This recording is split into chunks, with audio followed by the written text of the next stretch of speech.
Las aberrantes declaraciones del cura que censuró a les luterieses.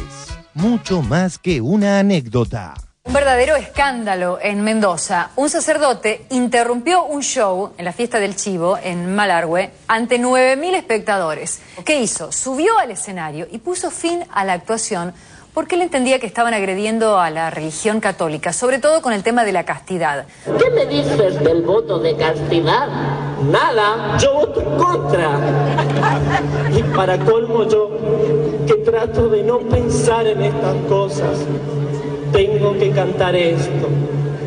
Un cántico para la educación sexual de los jóvenes. Por favor, vamos a pedirle al grupo que continúe con otro número, porque somos católicos. Soy sacerdote y no voy a permitir que me ensucien mi castidad. Disculpen, muchachos, sé que lo hacen con cariño, siguen con otra cosa.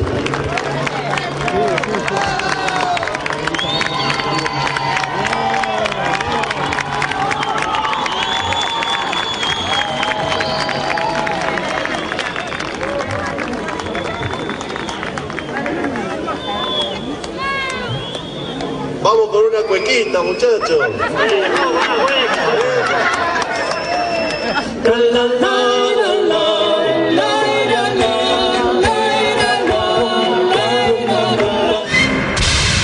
A la opinión pública. Marcelo Hernández, director general de Coral Luterieses.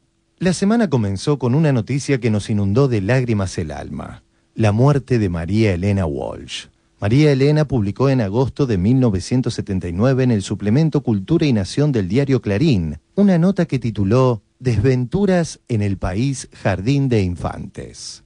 Una nota que funcionó como una voz a favor de la lucidez y de la que Coral Luterieses, ante los hechos acaecidos, desea rescatar el siguiente párrafo. El ubicuo y diligente censor es, en definitiva, un estafador de energías, un ladrón de nuestro derecho a la imaginación que debería ser constitucional. Coral Luterieses adhiere a este concepto, hoy más que nunca. Diario registrado. La violación de la fe es peor que la violación de una hija. Esta frase salió de la boca del sacerdote Jorge Pato Gómez, de Mendoza. El religioso habló luego de haber sido criticado por censurar un show cómico de los luterieses. Si una sociedad empieza a reírse de la fe, esa sociedad ya está destruida. La violación de la fe es 10.000 veces peor que la violación de una hija. La violación de la fe es 10.000 veces peor que la violación de una hija. Lo que pasa es que ellos no se han dado cuenta que lo que están haciendo sí que es peor que una violación. Lo que están haciendo sí que es peor que una violación. Más allá de que en algunos temas la Iglesia es muy dogmática, pero a nadie de la Iglesia en su sano juicio se le hubiese ocurrido decir esta frase, por lo cual este sacerdote lo tiene que haber dicho sin pensarlo. Es una de las frases más desafortunadas que he escuchado en toda mi vida, por quién la dice y por el contenido que tiene. Creo que él mismo debe estar arrepentido. Tendría que estarlo. Ayer yo pesqué una entrevista en la que lo invitaban a reflexionar sobre la frase y él pedía, escuchen todo el contexto, decía, de lo que digo. La frase que usted ha dicho, ¿la sostiene? Mire, ¿sabe lo que pasa? Que esa frase forma parte de un contexto. Sí. No se la han aislado ahí.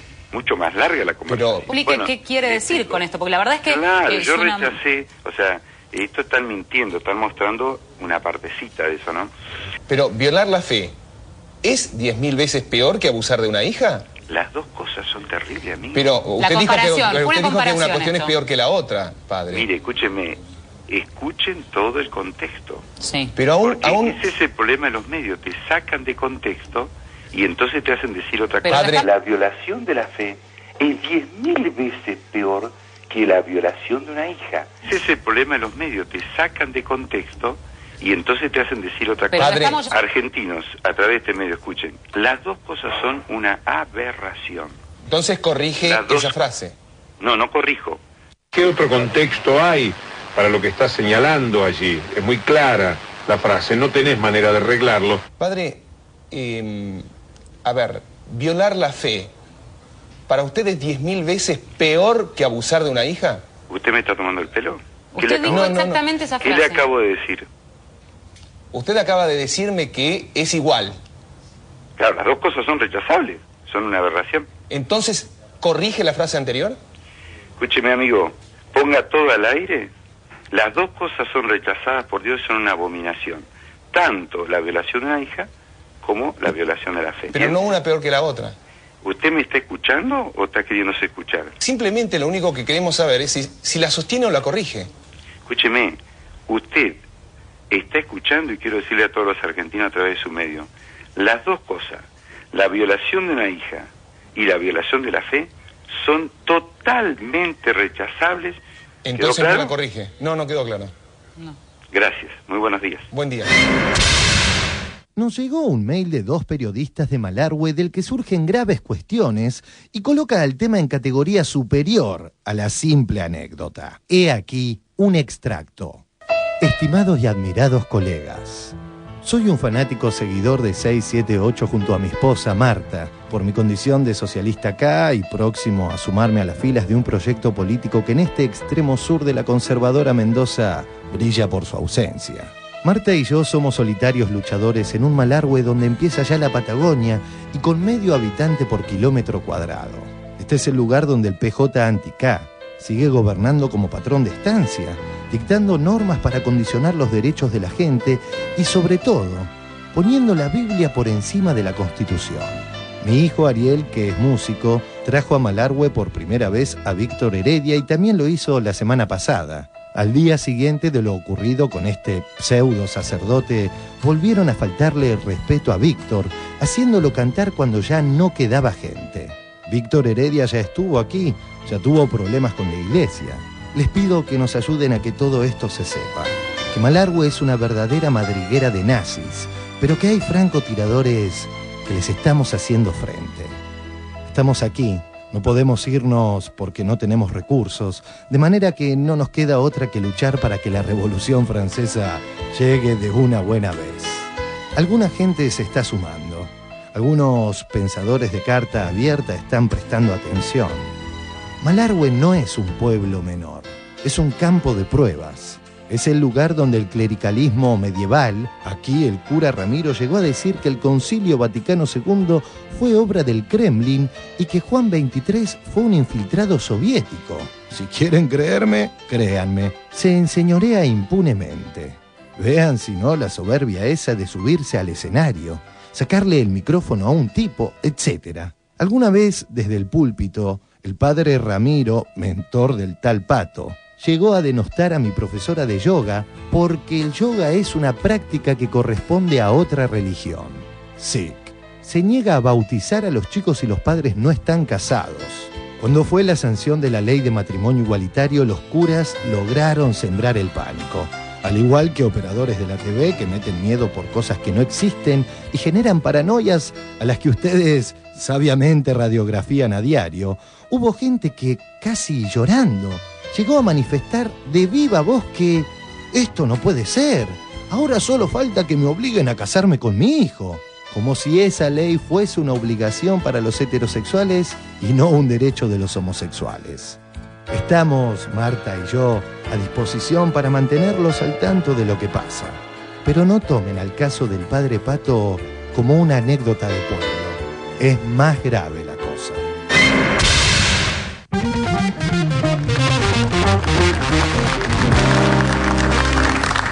Bueno, muy... Recién, cuando lo volví... Ayer estuvimos con este tema, pero cuando lo acabamos de escuchar recién, yo recién ahora comprendo que cuando él dice es más grave que violar, es 10.000 veces más grave que violar a una hija, habla de una hija propia, habla de un incesto. Claro. Yo no había entendido sí, esa vuelta, esa cosa perversa que es muy perverso este hombre. El cura Pato es bravísimo. Es bravo. Sí, sobre todo cuando alguien que le dicen padre habla de violar a una hija. Claro. A una persona que tiene un título que le dicen padre, todos. Hay una cuestión ahí que a mí me preocupa mucho. Yo lo había visto por YouTube ya este video.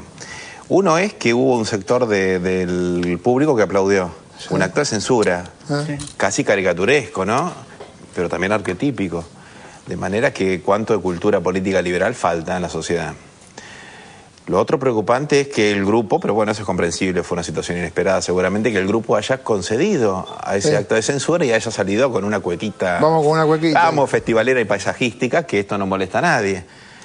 Y lo otro es las declaraciones de la Iglesia, hasta donde sabemos, del arzobispado, que condenaron, por supuesto, este acto de sinceridad del padre Pato, que dice que lo que después esta retórica complaciente de los periodistas trataban de salvarlo y él ni siquiera así se pudo salvar, que es más grave violar la fe que violar a una hija. Eso fue condenado. Lo que no fue condenado fue el acto de censura. No, pero el obispo no condenó, ¿eh? Bueno, pues más todavía. No, el vocero, sí, no. El vocero más vale que disculpó, ¿no? Claro, sí. Pero lo que está claro que no condenó el acto de censura. No. Ahí hay, en primer lugar, que hay una confusión muy grande que tiene este cura, porque ahí no se trata de la fe. El problema del celibato no es un problema de fe. No tiene nada que ver con la fe el problema del celibato.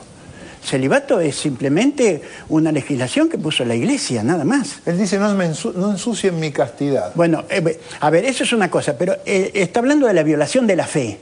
Sí. O sea, ¿dónde está la violación de la fe? Porque aquí se trata del problema del celibato, el problema de la castidad. Y el problema del celibato, el problema de la castidad no es problema de fe absolutamente para nada. No tiene absolutamente nada que ver. Es otra cosa. Es una norma jurídica, ¿no es cierto?, que los sacerdotes deben cumplir. O que los religiosos hacen voto de castidad, los curas que no son religiosos no hacen voto de castidad, simplemente tienen la obligación de cumplirla por imposición, porque si quieren el sacerdocio tienen que ser también castos. Pero eso no tiene absolutamente nada que ver con la fe. Y aquí mezcló precisamente la castidad con la fe. Digamos, ese es un error muy grueso. De hecho, hubo más de 1000 años de Iglesia Católica en la que no existía el celibato, ¿no? Sí, en el siglo XI recién, claro, en uno de los concilios que se realizaron en San Juan de Letrán, es donde se impone el celibato. Además, es cierto que parte lo aprobó, porque esa zona, en efecto, es una zona, San Rafael. Ahí hay el mismo seminario, ya es muy de derecha. De hecho, los que preparó Monseñor Tortolo en Paraná, recuerden, Monseñor Tortolo era el presidente de la Conferencia Episcopal, vicario de las Fuerzas Armadas, es el que preanuncia el golpe, da todo su aval para el golpe, crea toda una teología, una verdadera teología de la muerte, de hecho, justificando completamente el genocidio.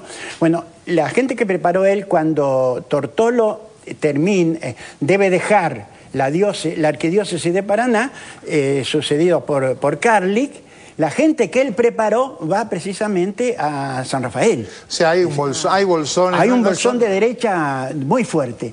Yo estuve a principios de octubre dando una conferencia ahí, me habían invitado, el espacio de memoria, verdad y justicia, para hablar un poco sobre la Iglesia y el proyecto nacional y popular, y hubo un grupo, una verdadera patota de estos de derecha que me interrumpieron, pero con todo, ¿no es cierto?, en la conferencia, amenazándome, mandándome al infierno, acusándome de mentiroso, de tergiversador, etcétera, ¿no? ¿Son gente del seminario? Son gente, claro, formada por el seminario y por la Congregación del Verbo Encarnado, o la Orden del Verbo Encarnado. Esos son claro. O sea, son lefebristas, ¿no es cierto? O sea, ¿son cómo? Lefebristas, de Lefebvre, claro. Son realmente de derecha, ¿no?